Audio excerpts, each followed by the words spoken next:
pais, as mães, né? Todo mundo que está aí sem saber o que fazer com os filhos, fazendo essa quarentena, parece que está prolongando, está cada vez maior o período da quarentena, parece que em Brasília passou e se estendeu até o final de abril, né? Então a gente esteve aqui com a psicanalista Débora Pimentel, com a psicóloga Alessandra, a gente teve uma série de pessoas fantásticas aqui conosco, falando sobre esses problemas que acometem as pessoas.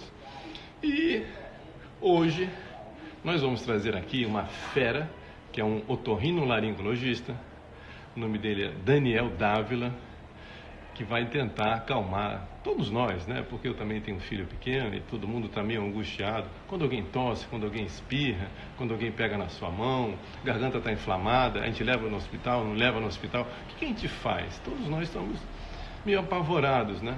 É tanta notícia ruim que a gente acaba se deixando levar. Aí Roberto Santos chegando. Obrigado, Roberto. Obrigado, galera que está aí nos vendo.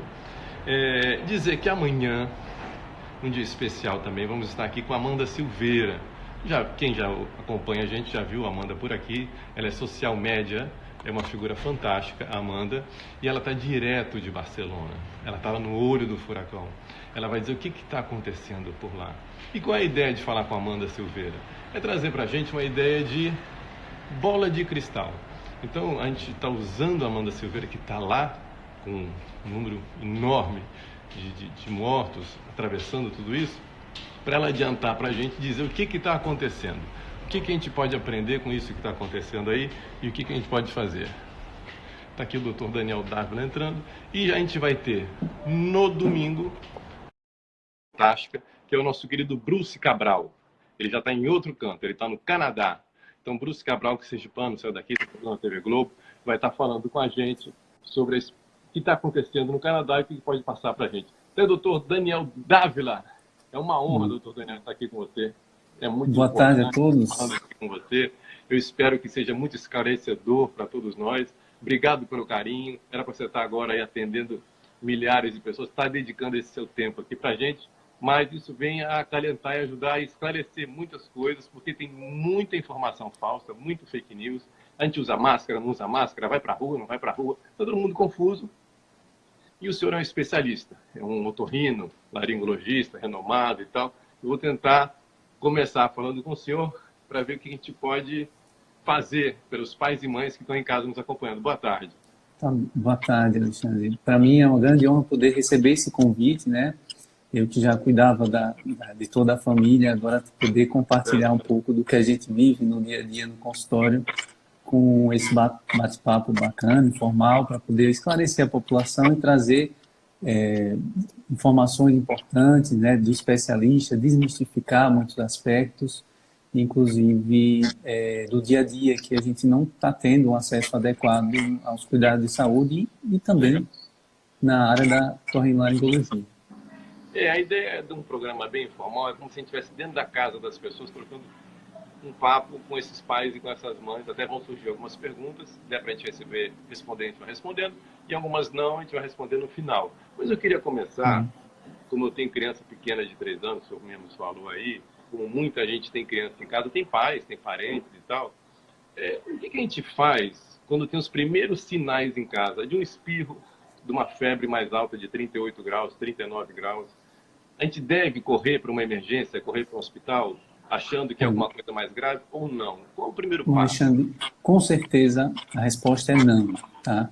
E isso não é de agora, da época do coronavírus. Isso já vem de muito antes, né? A gente tem, infelizmente, a população ainda não foi educada para correr numa urgência, no pronto-socorro, quando realmente se deve. E veio o coronavírus aí para realmente reeducar a população nesse sentido, né? Não é qualquer febre que você vai levar seu filho para o pronto-socorro, não é qualquer dor de garganta que você já vai levar para o pronto-socorro. Geralmente, as crianças já vêm acompanhadas com pediatras e nas consultas de rotina eles já orientam, olha, depois da primeira vacina pode ter febre, você pode usar esse antitérmico, né? Se tiver algum incômodo maior, se tiver alguma dor, que às vezes a criança não demonstra isso, ela fica mais irritada, né? Até 2 anos não sabe falar muito bem, né? Então, isso o pai e a mãe sabem que tem alguma coisa a mais acontecendo, né? E a febre é um sinal mais importante porque ele se apresenta independente da criança referir ou não. tá? Então, se a criança tem febre, ou esses primeiros sinais de dor, às vezes começa a se queixar de dor de cabeça, uma dorzinha na garganta, ou começa a espirrar, ou começa a ter coriza, não é levar para o pronto-socorro. Você precisa, se tem febre que é maior que 37,8, você já pode medicar, né? E essa medicação é um analgésico, que é um antitérmico, geralmente paracetamol ou a dipirona. Agora, só pontuando aí, por que não levar para o hospital? Porque fica meio confuso. A gente, assim, antes disso, né, as pessoas tinham um plano de saúde, faziam questão de levar lá para, olha, eu vou levar para gastar o meu plano de saúde. A gente pode passar para as pessoas que lá não é um lugar ideal, porque lá está cheio de bactéria, lá está cheio a possibilidade de pegar um vírus, uma coisa maior, é grande nos dias atuais? A gente pode dizer que pode ser errado. Com certeza. Tem vários aspectos que envolvem a não ida sem necessidade a um pronto atendimento, a uma urgência, tá? Principalmente as urgências hospitalares, onde estão os casos mais graves, né? Você imagina, o mesmo enfermeiro é um enfermeiro que vai cuidar do caso mais simples e vai cuidar do caso mais grave, com superbactérias, com esses vírus mais fortes, né? Então, se você está com uma criança por uma coisa mais simples, por uma causa mais que pode ser cuidada em casa, você leva para esse ambiente muito contaminado, a chance de você sair de lá pior do que entrou é maior. É grande. Né? E além disso, o outro propósito que a gente sempre fala é que assim, urgência, se você vai por qualquer motivo mais simples, você termina tomando a vaga daquele que realmente precisa. Né? Uma dor abdominal aguda, que pode acontecer em qualquer idade, né? Os casos de apendicite, por exemplo, ou outros casos mais graves que precisam ser realmente avaliados de forma mais breve. Trazendo para Aracaju, tem gente do Paraguai, tem gente de Brasília, tem gente de Recife, tem gente de todo lugar nos acompanhando aí, mas trazendo para Aracaju, eu tenho a sensação que a gente está se saindo muito bem. Parece que as pessoas acolheram o pedido, e eu estou vendo pelo menos aqui, nessa parte aqui que a gente mora, próximo dos Jardins, São José, Salgado Filho, as pessoas estão realmente em casa. Precisou apertar um pouco mais agora a prefeitura para realmente todo mundo ir para casa. Tem algumas aglomerações em subúrbios, alguns lugares assim. Sim. E tal, mas parece que está se saindo bem, né? Então parece que a gente vai sair melhor dessa, só para dar um pouco de animação para as pessoas. Aqui também não é uma metrópole como São Paulo, Rio de Janeiro e Brasília. Tem chance da gente sair melhor do que os outros estados? Com certeza. E a gente é importante explicar por que tem que ficar em casa, por que evitar a exposição social, por que se precisa desse isolamento, né? O principal motivo é evitar a rápida disseminação do vírus. O vírus é altamente contagioso, né? Ele se acumula em superfícies, né? E às vezes até por 3 dias, por exemplo, né? A pessoa vai no elevador ou vai em outro local, um corrimão, se bota a mão na boca ou coça o olho, ele pode se contaminar, né? E é importante saber também os meios de contaminação, né? Então, quando a gente começa a ficar em casa, você termina diminuindo a propagação do vírus e a gente está conseguindo ver isso muito bem aqui em Aracaju. Com algumas exceções, que a Prefeitura está, do Ministério Público, a Prefeitura está tendo um pouco mais de trabalho, né, de tirar as pessoas da praia, de tirar os ambulantes da rua, né, e a gente vê muito isso no centro da cidade, né, aqui eu passava ali, ainda já vinha passando e voltando do hospital de São José, e eu via a recomendação já de não ter aglomeração e aquele ponto de táxi que fica ali perto do centro, um bocado de gente. Né? Às vezes até por falta de informação. Então, o poder público precisa agir realmente, orientar. Olha, não é o momento de ficar aqui. Eu sei que você é saudável, você é jovem, você pode estar contaminando outra pessoa e essa pessoa tem um idoso em casa, por exemplo. Não estava na pauta, mas eu tenho uma pergunta a fazer. Que tem uns grupos colocando assim, praia tem sal, né? O vento marinho e tal, e lá o vírus não se cria. Então, praia não é problema, é uma besteira não deixar as pessoas irem para a praia. Isso tem fundamento? Não tem? O problema é com a aglomeração? O que a gente pode falar? Alexandre, é o seguinte, se todo mundo julgar que a praia não faz mal e que pode ir lá... Está ouvindo bem? Estou ouvindo bem, não, porque entrou uma pessoa da Irlanda, eu mandei um abraço. Desculpa. Pensei que não tivesse ouvido. Então, uma pessoa que, você imagina que todo mundo tivesse esse pensamento, eu vou poder ir para a praia, porque lá vou poder tomar uma mergulhada, tirar a secreção do nariz, o sal, vai limpar as vias aéreas, né? E isso vai me fazer bem. Então, você imagina que todo mundo tivesse esse pensamento. Vai aglomerar pessoas, ainda mais agora que está boa parte da população afastada do seu trabalho, né? Então, se você tem condições, estou fazendo meu isolamento social lá numa casa ilhada na Praia do Saco, na Bahia, não tem ninguém consegue ter acesso. Você, sua esposa, seu filho, aí faz sentido você ir para a praia. Mas aqui na cidade não tem esse lugar. A gente não consegue garantir que você não vai encontrar outras pessoas e contaminar outras pessoas. Por mais que você seja jovem, saudável, sem sintoma nenhum.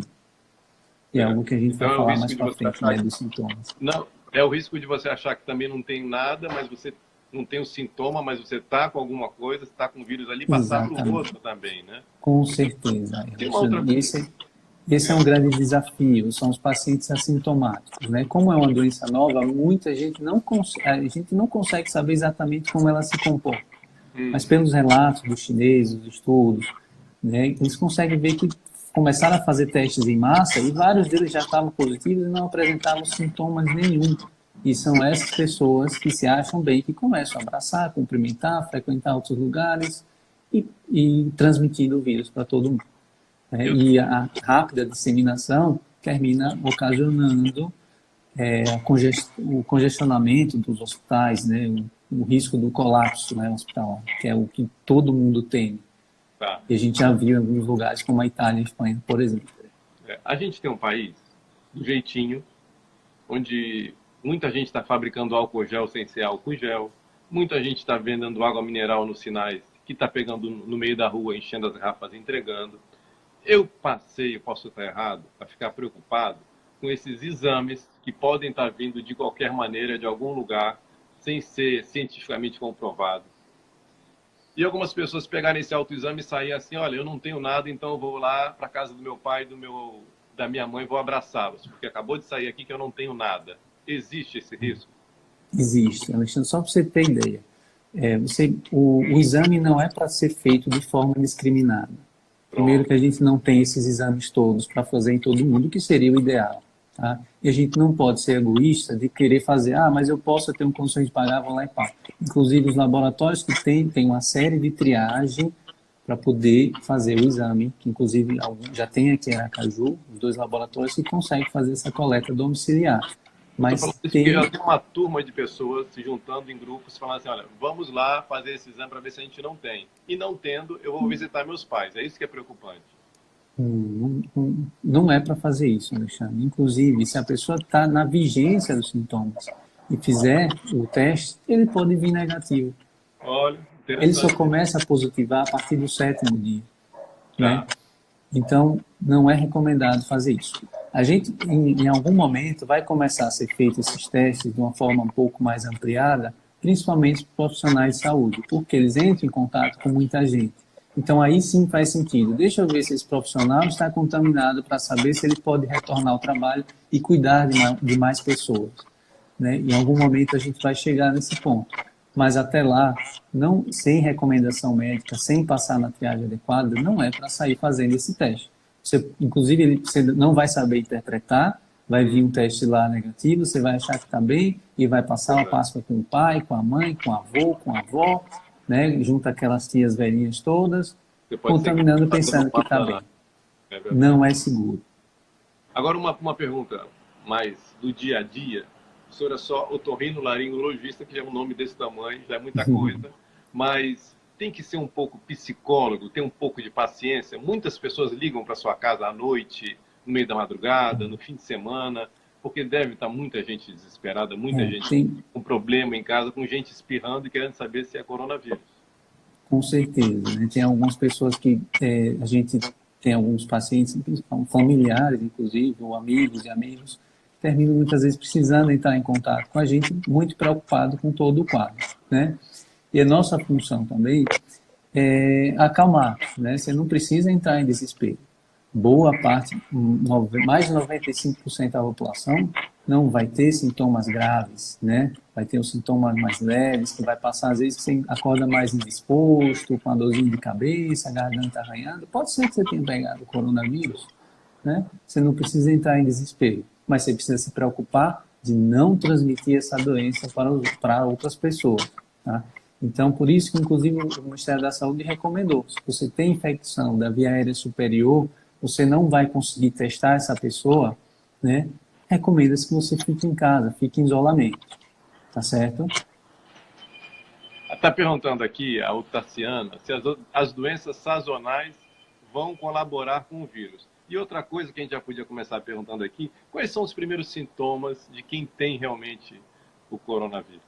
Olha, os sintomas que está aí amplamente divulgados, né, são febre, uma febre alta, maior que 87,8 graus Celsius, a tosse que pode ser seca ou produtiva e a falta de ar.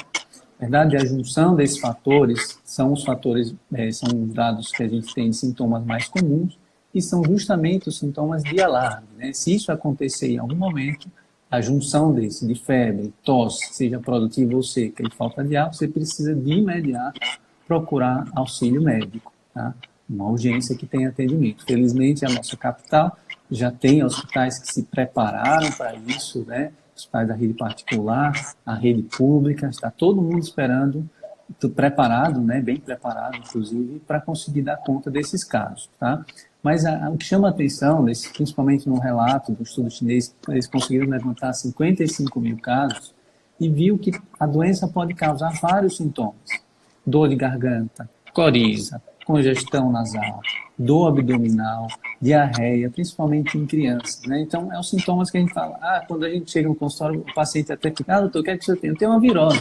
São sintomas de virose, que é o do coronavírus, que é uma virose, e ele pode dar todos eles, né? Então, são sintomas inespecíficos, né? O que chama atenção, e voltando para a pergunta que a ouvinte da gente está aí perguntou, das doenças sazonais. O que seriam essas doenças sazonais? São as doenças que acontecem nessa época do ano, principalmente nos climas temperados, no sul, sudeste, que são os resfriados e gripes, que vêm aparecer de forma simultânea com essa doença que a gente está vivendo agora, né? Então, tem o resfriado e a gripe. Então, a gente fica preocupado desse resfriado, seu coronavírus, será que é, que não é? Você não precisa ficar com essa angústia, você precisa se cuidar, né? Manter o bom controle da febre, se hidratar bem, se alimentar bem, né? Dormir bem, evitar situações de estresse, evitar estar fazendo esforço. Essa moda agora de fazer atividade física em casa, cuidado. Maneira, né? Seguindo qualquer orientação. Exatamente, você não pode fugir, extrapolar o seu limite, que termina causando estresse e reduzindo, inclusive, a sua imunidade. O complicado, doutor Dávila, é que é um momento de muito estresse, né? As pessoas estão perdendo emprego, as pessoas estão vendo seus trabalhos... Desculpa lhe interromper, tem uma pergunta que ainda faz parte do mesmo tema, dos sintomas, né? Saiu um trabalho recente mostrando que, além de todos esses sintomas que eu tinha falado, a perda de olfato e a mudança do paladar também são sintomas de coronavírus. Inclusive, a Sociedade Brasileira de Otorrino lançou uma nota explicando para aqueles pacientes que, se você perdeu de forma súbita o seu olfato, né, a capacidade de sentir o cheiro das coisas, e mudou o paladar, né, considere que você pode ser realmente infectado pelo novo coronavírus, né?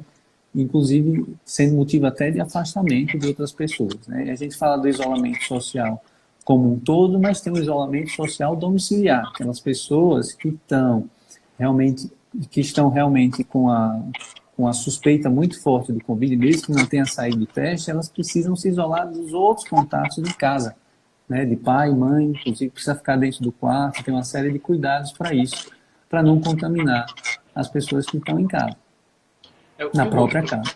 O momento é muito, muito complicado, porque assim, muita gente jovem que está trabalhando, está morando com os pais, muita gente ficou desempregada, foi morar com esses mais velhos, que não tem outro lugar para morar, né? As coisas estão desmoronando para muita gente, perdendo emprego, as empresas estão quebrando, quem tinha dinheiro aplicado, o dinheiro está evaporando, então é muito difícil não ter estresse. E no meio disso tudo, existe a possibilidade de ter esses sintomas psicológicos, o cara começar a achar que, olha, eu estou sem ar, eu estou aqui angustiado e tal, porque de repente o cara acabou de subir de escada que o elevador quebrou, mas ele está sem ar e está angustiado e tal, e pode Na ser... Na verdade, as causas de falta de ar são várias, né? E a ansiedade, inclusive, é uma delas. E não é raro, principalmente naqueles mais ansiosos, sentir que às vezes teve uma dorzinha no corpo, aí fica preocupado, começa a ter aquela sensação de que o ar não está passando, né? A síndrome de ansiedade tem vários tipos, podem cursar com esse tipo de alteração, de sensação de falta de ar, E, na verdade, foi só uma crise de ansiedade que a pessoa teve. E tem ansiedade, uma pessoa colocou aqui, que pode ser ansiedade da mãe, né? A ansiedade da mãe, uma neurose da mãe, e ela deposita no filho e bota na cabeça, olha, não, ele está com esse negócio, eu tenho que correr para o hospital agora. Sim. Existe algum centro, algum telefone, alguma associação, um sindicato que você possa ligar e tirar dúvidas? Existe esse serviço? Existe sim, Alexandre. Aqui em Aracaju tem um serviço que está sendo muito bem feito, que é o do 156. É um serviço de orientação para a população em geral. Ele esclarece, estou na dúvida se pode ser, se eu preciso ir no pronto atendimento agora. Ele tem até alguns protocolos de triagem para poder orientar a população, né? Inclusive, se for preciso realmente, eles encaminham até para a central de vigilância sanitária do estado e do município, que precisam fazer a investigação dos contactantes e tudo mais, e finalizar as orientações para aquele caso. Legal. Em quanto tempo os sintomas aparecem? Dá para alguma coisa nesse sentido? Para falar alguma coisa nesse sentido? Dá sim. Geralmente demora de 5 a 9 dias, mas é uma estimativa, Alexandre. Como eu disse, é uma doença muito nova. Não tem nenhum estudo que vai dizer realmente nesse período, tal. Então, eles estimam que de 5 a 9 dias é o período que demora para você começar a ter os sintomas depois de entrar em contato com o vírus, certo? Mas, como ele disse, isso pode ser assintomático. Boa parte da população não vai sentir praticamente nada, né? Então, precisa ter esse cuidado do isolamento social para não proliferar de forma tão rápida essa doença que veio aí para assustar todo mundo. Vamos tentar passar para as pessoas assim umas etapas. Olhou a criança em casa, o parente próximo, diagnosticou mais ou menos que é aquilo, ele faz o que primeiro? Procura um médico amigo, liga para esse serviço, vai direto para um hospital, vai para um posto 24 horas. Qual seria o mais recomendado, mais fácil? Se geralmente uma febre ou outra, você não precisa estar ligando para ninguém para prescrever a medicação. Se essa febre for persistente, olha, tu já teve febre agora de manhã, teve à tarde, passou a madrugada acordando, tendo febre, opa, é um sinal de alarme. Você precisa começar a pensar o que é que pode estar causando isso. Se é criança, geralmente os pediatras são pessoas mais acessíveis, né, para as crianças e começam a dar as primeiras orientações. Olha, inclusive acalmar, né? Muitas vezes a nossa função não é nem prescrever, orientar eles, olha, não é esse o caminho, fique tranquila, se aparecer falta de ar, você fique atenta, meça a febre de tanto tempo, né? Não deixe a criança dormir sozinha, dorme perto do pai e da mãe, tem uma série de recomendações, né? E orienta, olha, vamos ver se aparece algum sintoma na urina, se tem diarreia, se é coriza, se é o nariz que está... Como? Teria um sintoma na urina também? Para o Covid especificamente não, mas se a paciente está com febre, você não pode pensar só que é da garganta ou que é do Covid, você tem que orientar como um todo, que pode ser outras causas, né? Infecção urinária, por exemplo. Certo. Uma criança de 2, 3 anos já pode ter infecção urinária ou isso é coisa de adulto, de adolescente? Pode ter sim. A infecção urinária ela pode acontecer em qualquer idade, né? A diferença é que a criança maior vai saber dizer que está ardendo para fazer xixi, que está indo no banheiro várias vezes, e a criança menor, muitas vezes, só vai aparecer aquela urina um pouco mais fedorenta, digamos assim, com mau cheiro, e quando você já vê, ela já está com febre, né? E é uma das causas de febre também. Só para lembrar que nem tudo é coisa de via respiratória. Tem outras causas que podem causar isso também. Tá? Muita gente... Hoje, não sei se é hoje em dia ou sempre foi, muita gente tem rinite, né? Sim. A pessoa tem uma rinite, sempre teve, e aí você está dentro da sua casa, ou então chega um amigo seu e fala, rapaz, isso aí é coronavírus, e o cara pode encucar. Tem como diferenciar uma rinite, um resfriado, uma coisa assim? Tem uma dica pra gente aí? Tem Quanto sim. mais eu falar, mais acalma as pessoas. E curioso que tem até um pessoal começando a fazer slogan aí, os memes, né? Que não é corona, é rinite, né? Calma, né? E tem alguns fatores marcantes que chamam a atenção para o quadro, para diferenciar o quadro de rinite dessa doença do novo coronavírus, que chama Covid-19, né? Ambas podem causar congestão nasal, coceira, nariz, a coriza, né? Mas a grande diferença é que a rinite, ela provoca a coceira, o prurido, que a gente chama, né? Então, você está com o nariz congestionado, está com entupido, coriza, né? Isso, e junto com coceira, seja no nariz, na garganta, no ouvido, você não vai pensar que é o Covid, que é o coronavírus. Você vai pensar que é da rinite, realmente. Tá? Isso, muitas vezes, o paciente que tem a rinite recém-diagnosticada e que ainda não está habituado com as fases de crise, né,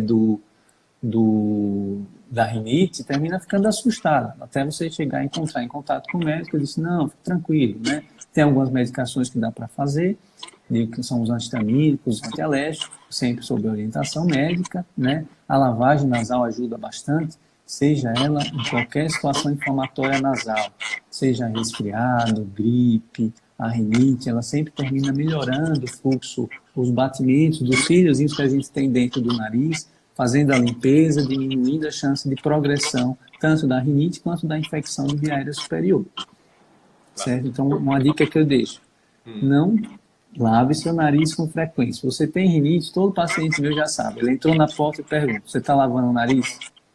De manhã e de noite? Isso está fazendo parte da sua rotina? É um hábito pessoal. As pessoas que você me ensinou que é como escovar os dentes. Eu não fazia ideia disso, quer dizer, eu estou com 55 anos, agora tem 2 anos que eu aprendi a fazer lavagem nasal.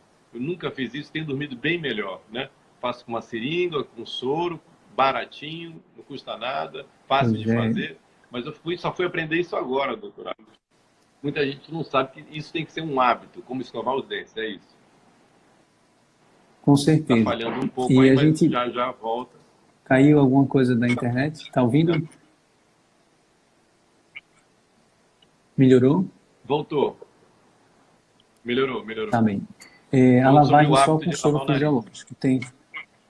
Isso. A lavagem nasal, quem tem um quadro inflamatório crônico, que é da rinite, eu recomendo, e tem vários estudos que já provam isso, e quando você faz a lavagem nasal de rotina, você diminui o processo inflamatório local, reduzindo a chance de você precisar usar outras medicações. Teve Otaciana que perguntou aqui se é para lavar com corticoide lá dentro. Veja bem, a lavagem é só com soro fisiológico. Alguns... Ela está preocupada também com o uso do corticoide. Estão dizendo que não se deve usar corticoide. Não entendi a pergunta. Ela está curiosa também se não se deve usar o corticoide. Alguém espalhou assim, não use corticoide nessa época. Como também espalharam que alguns remédios não devem ser usados. Nunca sem recomendação médica, tá? Isso é para sempre, não é só por causa do coronavírus. Porque tem muita gente, tem a crise de rinite e começa a tomar os corticoides, né? Tem várias deles, por via oral. Não é para usar sem orientação médica. É uma excelente medicação que, quando usado fora do tempo, pode causar bastante dano. E agora, nessa fase, os estudos mais recentes mostraram que quando se associa um inflamatório, seja ele corticoide ou não, pode ser que você tenha mais complicações relacionadas ao coronavírus. Né? Então, não use corticoide por conta própria. Lembrando, tem o corticoide oral e corticoide nasal. Quem já faz o seu uso habitual do spray de nariz, tem várias marcas, tem da tampinha azul, tampinha verde, da tampinha vermelha. Quem usa aqueles sprays nasal para tratamento da rinite, não tem contraindicação para usar durante esse período da epidemia, da pandemia do coronavírus. Se você vem usando, mantenha, tá certo? Mas, obviamente, cada caso precisa ser avaliado com o seu médico em particular. Tá? Inclusive, recebi até algumas mensagens, ligações de alguns pacientes preocupados. Doutor, esse spray eu vi que tem corticoide, eu vi o negócio do coronavírus, eu posso continuar usando? Pode, né? A única ressalva que eu faço é, se tem sintomas gripais, recomendo que suspenda o uso do corticoide, porque como é tudo muito novo, a gente não sabe como é o comportamento dele durante, na vigência dessas infecções. Então, se tem suspeita de quadro gripal, você vai precisar suspender o spray tópico de nariz, chamado corticoide nasal, que tem várias marcas, Nasonex, Avanos, Bujonide e uma série de outras delas, só para o pessoal saber o que é o corticoide nasal, que às vezes não associa que essa medicação é o corticoide nasal, mas sim. Outro, para mim, é um complicador, porque assim, parece que as clínicas de otorrinos também são fechadas. Estou certo ou estou errado? Elas não estão atendendo. Não tem clínicas abertas aqui, porque foram suspensos procedimentos de cirurgia e consultas eletivas, né? Então, quem está fazendo os atendimentos de urgência são os serviços que têm urgência. Tem 2 serviços, um particular e um estadual, que estão funcionando para atender essa demanda. Então, o que para mim é muito complicado, assim, porque você tira de circulação, né, inúmeros profissionais que estariam nesse momento sendo muito úteis, né? Então, assim, como são problemas respiratórios, né, problemas de alergia e tal, o que mais ia se procurar seria o otorrinolaringologista. E eles estão fora de circulação. O que eu acho, assim, meio errado, né? Mas é minha opinião particular. Exatamente. Assim, uma grande questão que a gente ficou muito preocupado foi pensando nisso, né? A gente vai deixar a população desassistida, né, em decorrente dessa pandemia, mas a gente pensou o outro lado. Até então, a gente não tem os materiais de proteção, de equipamento de proteção individual, que são os EPIs, adequados para conseguir retomar esses atendimentos. A gente, inclusive, na nossa clínica, lá, Autocenter, a gente já fez a encomenda desses materiais, está para chegar. Provavelmente a gente vai conseguir aos poucos retomar. Mas isso tudo foi feito para um bem maior, que é evitar de proliferar essa doença, porque a gente não tinha condições de evitar de contaminar toda a equipe, né? Imagina. Então foi por isso que a maioria desses serviços foram suspensos. Mas a gente especificamente está planejando aos poucos de começar a voltar para atender essa demanda. Consequentemente, os telefones dos otorrinos da clínica não param de chamar, de WhatsApp e tudo mais. Que a gente está aí de prontidão, pelo menos eu, uns 3, 4 casos por dia, faço orientação, faço esse manejo de forma voluntária, inclusive, para tentar desafogar os pronto atendimentos. Legal. Outra coisa que me preocupou, você não precisa responder, porque é questão de governo. Hoje o governador anunciou que está comprando e deve chegar amanhã 10 mil testes. 10 mil testes, eu achei que de repente 10 mil parece muito, mas é para todos os hospitais, médicos, enfermeiros, todo mundo trabalha nisso. E ele falou também que para o pessoal de segurança. Aí eu comecei a achar que era um número muito pequeno.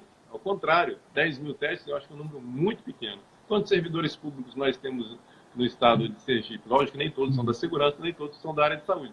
Mas eu acho que é um número pequeno. Eu acho que vai acabar ficando só restrito aos profissionais que estão trabalhando e vai ter pouco para atendimento ao público. Posso estar errado. Com certeza, mas é assim mesmo, Alexandre. A gente está com a questão dos suprimentos, né? Dificuldade de ter suprimentos. E um deles é esses testes, né? O Brasil, eu vi há 2 dias atrás, o ministro da Saúde anunciou que foram comprados 5 milhões desses testes.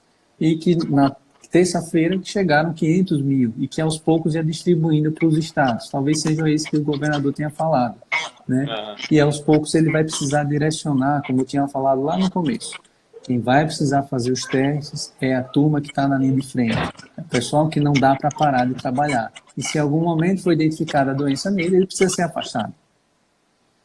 Olha, da Irlanda agora. O governo aqui na Irlanda cancelou nossos testes, pois não éramos do grupo de risco. Isso lá na Irlanda, que é desenvolvido, que a gente tem ideia de que é tudo maravilhoso e tal. Lá, então, como já não tem para todo mundo lá, imagine, né? Ele falou, olha, você não é do grupo de risco, não vou testar você. Né? A situação é crítica, né, para todo mundo. É a questão de saúde pública no mundo inteiro, né? Então, quando a gente fala de saúde pública, por que não vai vacinar primeiro os idosos, né? Porque são os profissionais de saúde, porque são as pessoas que estão na linha de frente, que são mais suscetíveis a pegar a doença e que precisa ter uma proteção maior. Falando em termos de vacina, outro tópico bem importante, né? O pessoal confunde, a vacina é para o coronavírus? Não, a vacina é para gripe, né? E gripe não é resfriado, a vacina é para cobrir a influenza A e a influenza B, a influenza A, inclusive o H1N1, que é um desses subtipos. É necessário tomar essa vacina nesse momento? Porque também tem outra preocupação.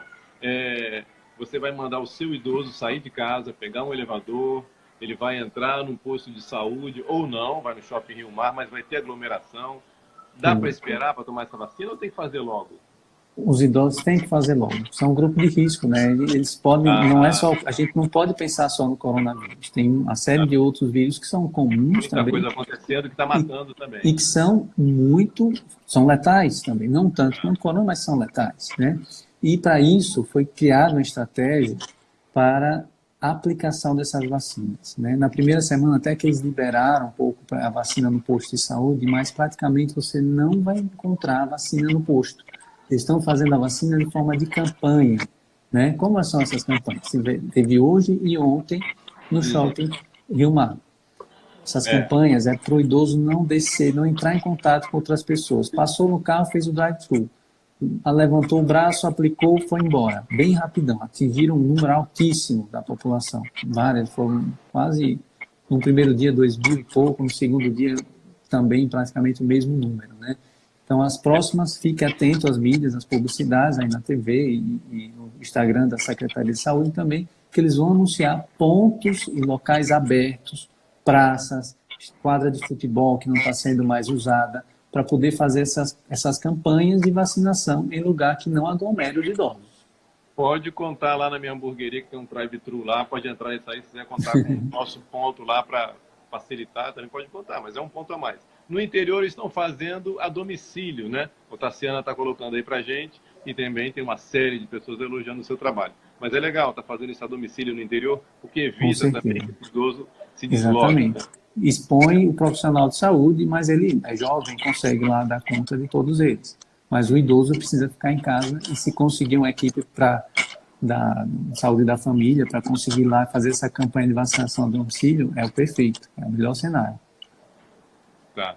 Tem algum conselho especial? Assim, as pessoas começaram a tirar os tapetes de casa, estão botando um pano na porta, porque disseram que tapete também concentra muito vírus e tal, e aí botam um tapete com água sanitária, tapete com álcool e tal. Tá virando hábito deixar os calçados do lado de fora de casa. E o Átila, que é um cientista que teve na TV Educativa essa semana, falou uma coisa muito interessante. O uso de máscaras tende a ser de uso comum depois que as pessoas voltarem para a rua. A gente vai passar a ver muitas pessoas usando máscara. Isso deve entrar na rotina de algumas pessoas. Com certeza. E a gente abriu essa semana uma campanha, abre o Instagram, você vê vários médicos, vários profissionais de saúde recomendando o uso da máscara, né? Preferencialmente máscara de pano, tá certo?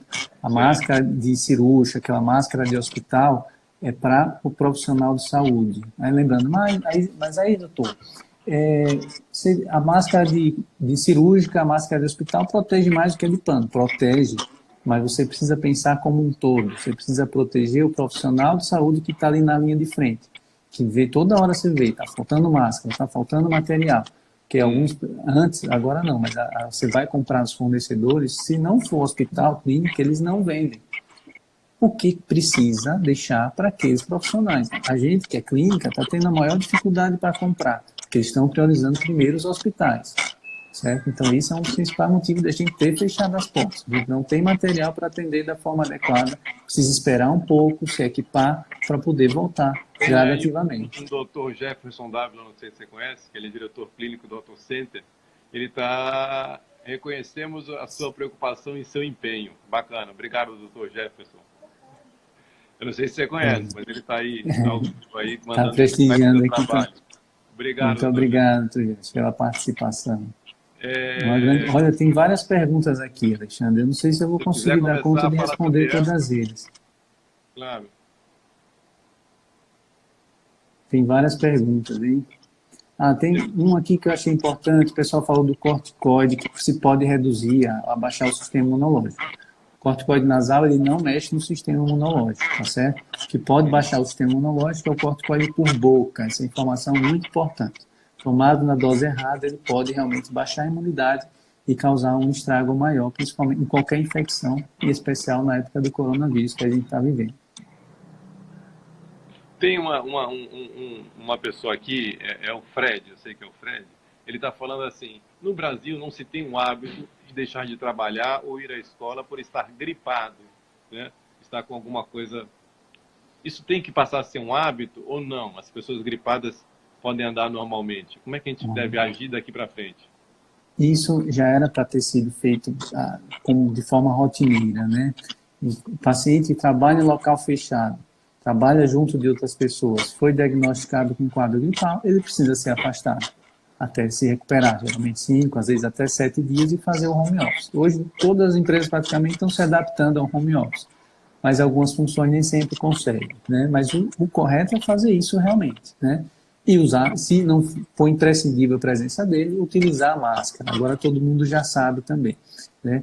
mas falta ainda uma consciência dos próprios chefes, sabe, Alexandre? Doutor, às vezes você diz, olha, você precisa ficar em casa. Doutor, pelo amor de Deus, não me dê atestado. Se eu me der, eu não vou entregar. Porque meu chefe não gosta, ele está precisando e tal. Então, tem várias outras situações Então que eu vou terminam mentir que estou influenciando. resfriado, né? Até a pessoa faz aquele espirro contido, né? Que diz que é até perigoso, que às vezes pode dar algum problema no ouvido ou nos olhos. Sim, Ele segura o não, espirro assim para ninguém saber que ele está espirrando. Isso também é ruim, não né? pode prender espirro, hein? O espirro veio, você tem que soltar, né? Eu sei que nessa época de coronavírus o pessoal tenta segurar aí, mas cuidado que você pode gerar outro problema, inclusive com perfuração do tímpano, tá?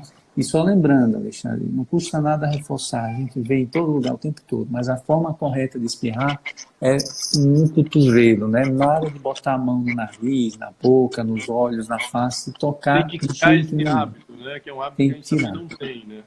Tem que tirar. Aí você pensa, mas quais são as formas de contágio dessa doença que a gente está vivendo agora, que é do Covid-19? A forma de contágio é pelo ar, pelas gotículas, e pelo aerosol, e o tempo que ele fica na superfície. Ele fica na madeira, nos tecidos, na maçaneta, no metal, no plástico. Né? Se a pessoa entrou, A clicou o gente botão, encosta em muita maçaneta, né? está Muita maçaneta, botão de contaminado, elevador. E outra coisa que eu acho interessante ele é vai, se ele levar maquininha, para a boca, vai se contaminar. máquina de cartão de crédito.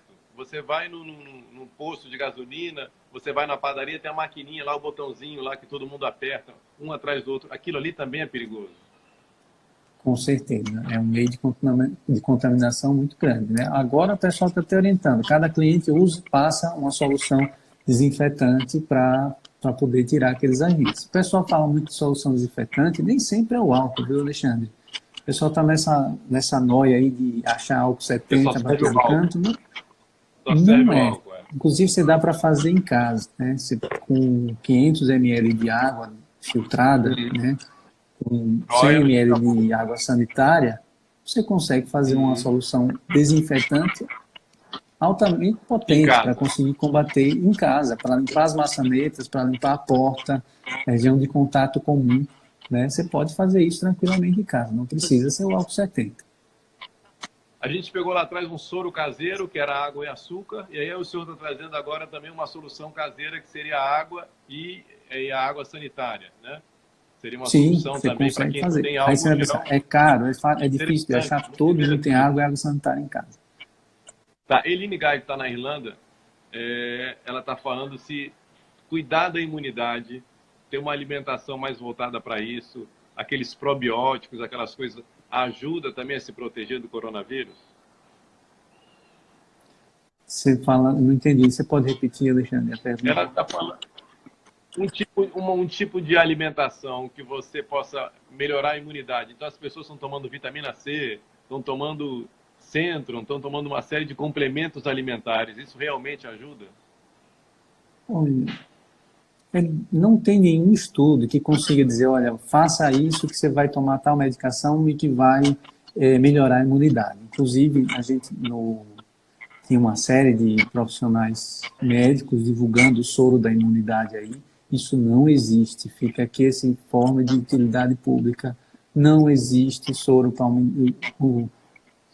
para resolver problemas do sistema imunológico, para fortalecer. Isso não existe. Inclusive, vários deles, 3 deles tiveram seu registro profissional cassado, certo? Não se enganem com isso. Da mesma forma, tem outros suplementos vitamínicos que, para cada paciente, pode ser indicado em algum momento, tá? Eu estava estudando até um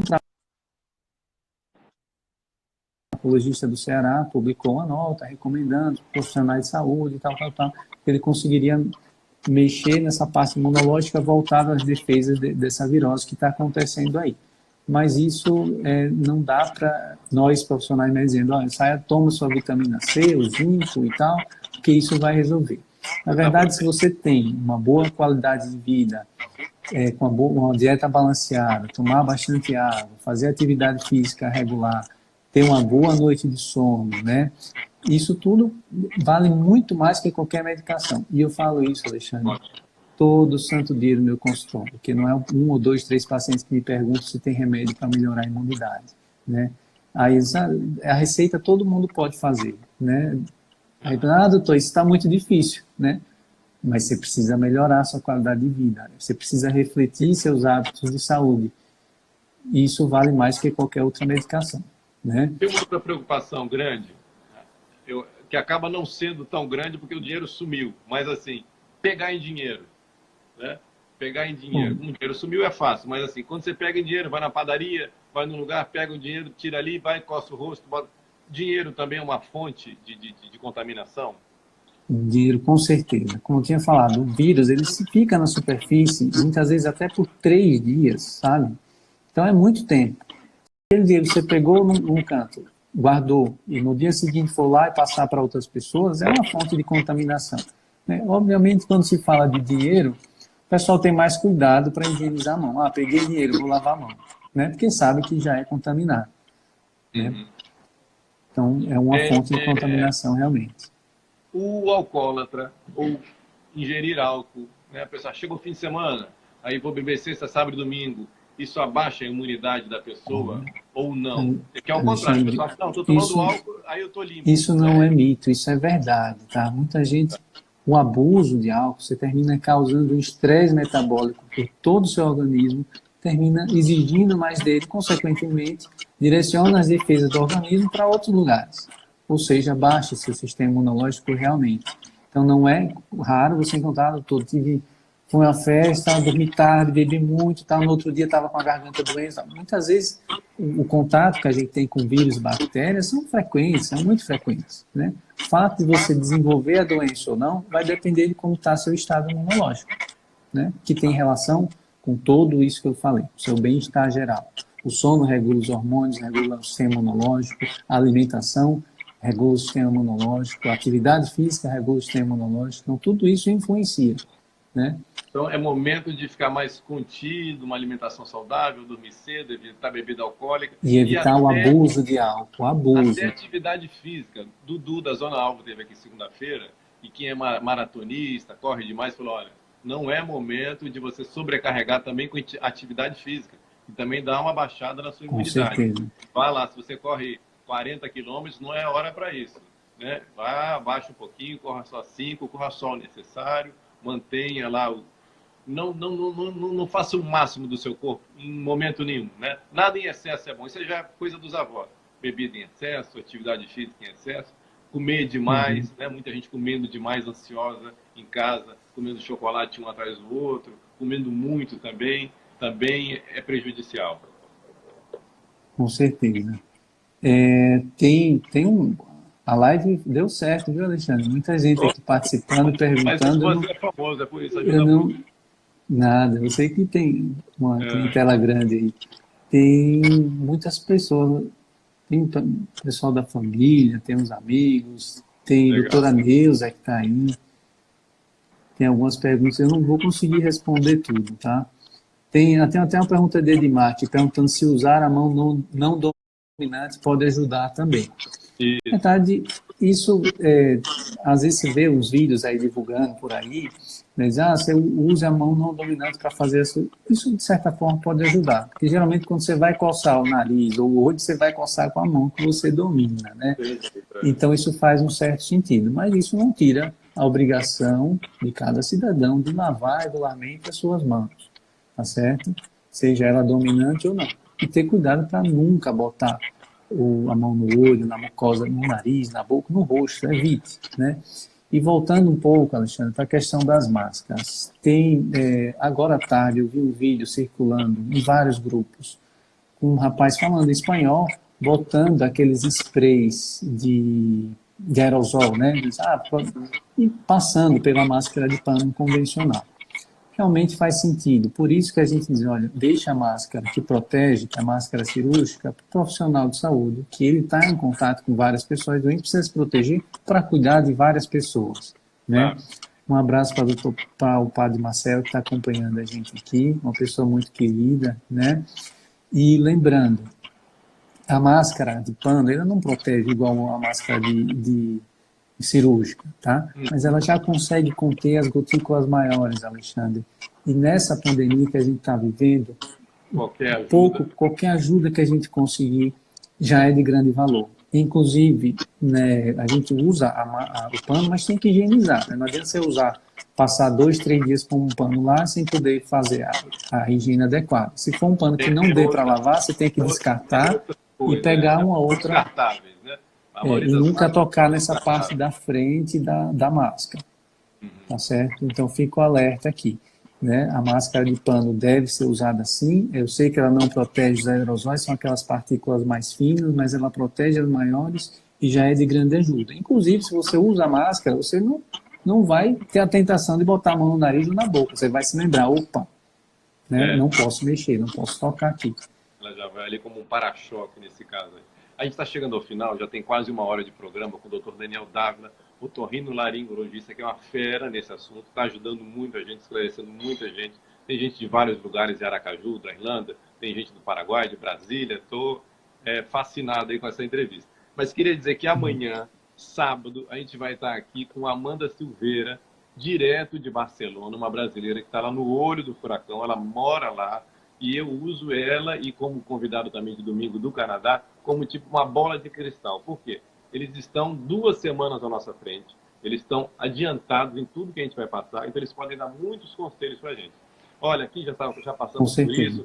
isso funcionou, isso não funcionou. Lá tem umas coisas fabulosas, como jovens ajudando no prédio, quem é idoso, ajudando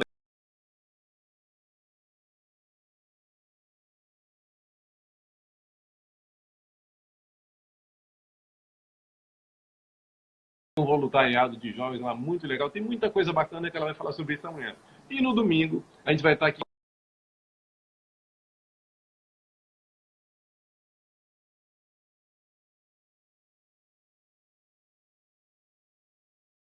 Tá certo, vamos lá.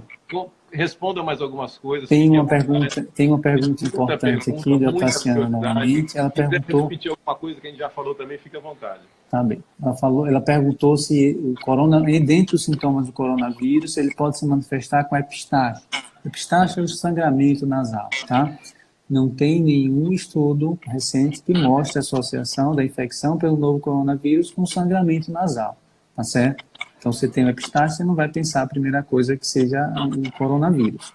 Óbvio que se tem congestão, o nariz entupido, há uma tendência maior de manipulação nessa região e pode romper alguns pequenos vasos. Mas não é o vírus diretamente agindo nos vasos do nariz. Não existe essa relação, tá certo? Alexandre, queria agradecer o pessoal. Tem muita gente de São Paulo São assistindo a Paulo, nossa live.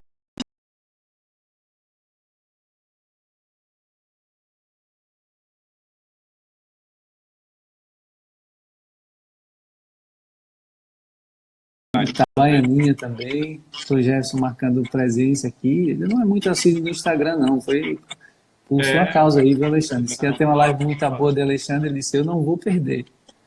Né? E o pessoal que está... Bem, voltando lá atrás, então, para a gente encerrar, chegou em casa, seu filho deu uma espirrada, uma corizazinha, deu uma febrezinha, nada de pânico. Né? Não, Primeiro, sem pânico. vamos Sem observar, pânico. vamos diminuir essa febre, né? Com Nada de certeza. achar que primeira coisa que vem à cabeça é coronavírus. Tira esse foco da cabeça e vamos dar uma relaxada. Pode ser tudo que sempre teve, né? Eu, Alexandre, você falou agora dos cuidados em casa. Tem muita mãe que, quando começa a ter sintomas gripais, começa a dar nebulização para a criança. Isso foi contraindicado nessa fase atual que a gente está vivendo. Por quê? Porque o aerosol, a nebulização, ele termina dispersando as pequenas partículas, que o pessoal chama do aerosol, né, que fala em termo mais técnico, termina dispersando essas pequenas partículas que são altamente contaminantes, tá certo? Então, a lavagem nasal pode, mas a nebulização não está indicada, porque ela pode proliferar a contaminação para o quarto inteiro e outras pessoas que estão perto podem se contaminar. Essa é uma outra grande dica que eu deixo aqui para vocês. Uma armadilha, praticamente, essa do aerosol, hein, que era automático também com criança. Você pensou, criança... fazem logo isso. Olha, o nebulizador dá logo o aerosol. Nessa fase não está indicado. Muita cautela. Tem que avaliar bem o risco-benefício, porque o risco de contaminar outras pessoas é muito grande. Legal. Então, para acalmar, então a gente foi o primeiro espaço, observou, febre, vamos tratar primeiro como gripe, como resfriado, como rinite. Aí, se prorrogar um pouco mais, que tipo de sintoma a mais que a gente desperta o alerta e fala, opa, pode ser coronavírus, vamos buscar uma ajuda mais especializada? Alexandre, se for para pensar do ponto de vista epidemiológico, muitas pessoas, mas muitas pessoas mesmo, olha a Alice que está aí, Pode coisa continuar, linda. ela está ouvindo. Ela tem que participar, se ela não participar. Uma coisa que é muito importante saber é que muitas pessoas vão se contaminar com o coronavírus. Você não precisa ficar desesperado, nem agoniado, nem ansioso. A chance da pessoa se contaminar é grande, mas a boa parte dela vai sair bem, tá certo? E muitas vezes nem vai perceber que teve, são os assintomáticos, tá? Então, precisa dar prioridade para o atendimento médico hospitalar para aqueles que realmente precisam, tá? Então, você perceber que o quadro está progressivamente piorando, a tosse seca, com a febre que não passa, que já está evoluindo com a piora do quadro geral, com uma fadiga muito grande, não deixe chegar nesse ponto. Sentir que está evoluindo nesse sentido, é o momento certo de ir para o pronto atendimento, de ir para o pronto socorro, tá certo? E aqui, se for na rede pública, tem as UBS, que é a orientação, não é para ir direto no João Alves, lá só está chegando os casos no uso, só está chegando os casos referenciados, precisa primeiro ir para a partir da baixa complexidade, que é a UBS, para ir depois para a alta, né? E as unidades de hospitais particulares, os maiores hospitais aqui já têm unidades específicas para tratamento das síndromes gripais, né? O coronavírus entra nela, tá certo? Então você precisa ir se direcionar para lá e de lá eles vão fazer uma triagem com material adequado para poder dar as orientações e fazer o seguinte. Outra dica importante, não ande fazendo teste de coronavírus por conta própria. Não compre na internet, não ande solicitando, inventando sintoma da triagem do telefone para poder fazer esse teste. Esse teste precisa ser feito em poucos, a gente precisa calcular exatamente para quem precisa, para não deixar aqueles que mais precisam desamparados. São os profissionais de saúde, idosos, cuidadores de idosos, são pessoas que têm grande risco de contaminar outras pessoas e a gente precisa controlar isso. Alexandre, agradeço mais uma vez o convite. Não vai embora ainda não, calma. A gente aprendeu muito no programa de hoje, queria agradecer de coração, lógico, deixar você dar um encerramento, agradecer, doutora Sara, obrigado aí também, agradecer de coração a sua participação, aprendemos muito hoje, aprendi que você tem uma receita caseira aí que você passou pra gente, mais barato que sair comprando álcool gel de R$50, que é a mistura de água sanitária com água, tem uma proporção. Para superfície. Isso. Também tem uma entidade que o senhor colocou aí à disposição para as pessoas ligarem para um primeiro contato. Isso, a Secretaria de Saúde, que é 156. 156 também, que é um serviço fantástico, que está aí trazendo para a gente. Aprendi outra coisa muito importante, que é sobre a nebulização, que de imediato qualquer vovó, qualquer mamãe, qualquer papai, olha, bota lá a nebulização porque ele está tossindo, está com catarro e tal. Isso pode ser um complicador, né? Dependendo do caso, claro. Mas, assim, é uma coisa que eu também aprendi. Aprendi muito com o senhor, só tenho a agradecer o seu tempo, valiosíssimo numa época como essa.